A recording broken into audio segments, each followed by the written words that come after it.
There is an ongoing war against America's past.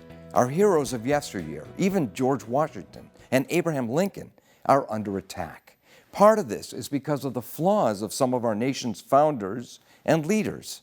Let's take the issue of slavery. Without question, chattel slavery is a horrific evil, but it's often treated by revisionist historians as if America invented it.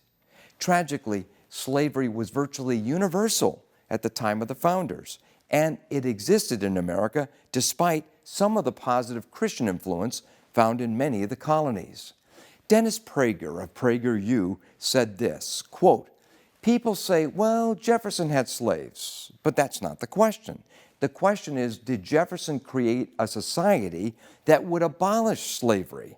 That's the only intelligent question to ask, not what did that person do that contravened their ideal? When he wrote, 'All men are created equal,' he meant it, even though he had slaves.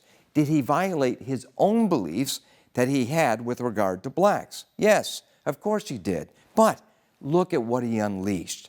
The freest country in human history, the least racist country in human history, is the United States of America. This was unleashed by these people."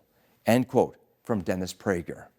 Ironically, some of today's harshest critics of America's founders happen to believe in abortion rights in an age where we have technology that documents the humanity of the unborn. How will future generations judge us in light of the slaughter of tens of millions of preborn babies? In my view, it's time to teach America's true history, the good, the bad, the ugly, but to stop highlighting only the bad.